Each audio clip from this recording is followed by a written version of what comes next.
जय जगन्नाथ। चलନ୍ତୁ ଆଜି ଆପଣମାନଙ୍କ ପାଇଁ ନେଇ ଆସିଛି ବେସନ ତରକାରୀ। ଖାଇବା ପାଇଁ ବହୁତ ସ୍ୱାଦ, ବହୁତ ଟେଷ୍ଟ ଥାଏ। ଚାଲନ୍ତୁ ଏଇଟା ଦେଖିବା କେମିତି ମୁଁ ବନଉଛି।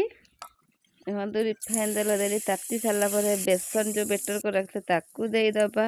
ଆଉ ଭଲ ଭାବରେ ଆମର ହେଇଗଲା ବେସନ ପକୁଡ଼ି। ତା ସହିତ ଦେବା ଆମେ ଆଳୁ ଦେଇକି ଭଲ ଭାବରେ ତେଲରେ ଭାଜି ନେବା କିଛି ସମୟ। ଲାଲ ଆଳୁ ଭାଜି ସାରିଲା ପରେ ଦେବା ଆମେ ପିଆଜ ଛେଚା ରଖିଦେଲେ, ପିଆଜ ଛେଚାକୁ ଦେଇକି ଭଲ ଭାବରେ ଭାଜି ନେବା। ତାର ଦେବା ଆମେ ଅଦା ରସୁଣ ଆଉ ଜିରା ବଟା ଥିଲା ତା ସହିତ ଦେଇକି ଭଲ ଭାବରେ କଷେଇଦେବା। ତା ସହିତ ଲୁଣ ହଳଦୀ ଲଙ୍କାଗୁଣ୍ଡ ଦେଇକି ତା ସହିତ ଦେଇଦେବା ଟମାଟର ଦେଇ ଭଲ ଭାବରେ ଆମେ କଷେଇ ନେବା। ତା ସହିତ ଭଜା ଆଳୁ ଦେଇକି ଆଉ ଟିକେ ବି କଷେଇ ନେବା। ଆଉ ଦେଇଦେବା ଆବଶ୍ୟକ ଅନୁସାରେ ପାଣି। ଆଉ ଦେଖନ୍ତୁ ଆମର ଆଳୁ ବି ଭଲ ଭାବରେ ସିଝି ଯାଇଛି। ଆଉ ଆମେ ରଖିଥିଲେ ବେସନ ପକୁଡ଼ି ଲାଷ୍ଟକୁ ଦେଇଦେବା, ଦେଇକି କିଛି ସମୟ ଛାଡ଼ିଦେବା ତାକୁ।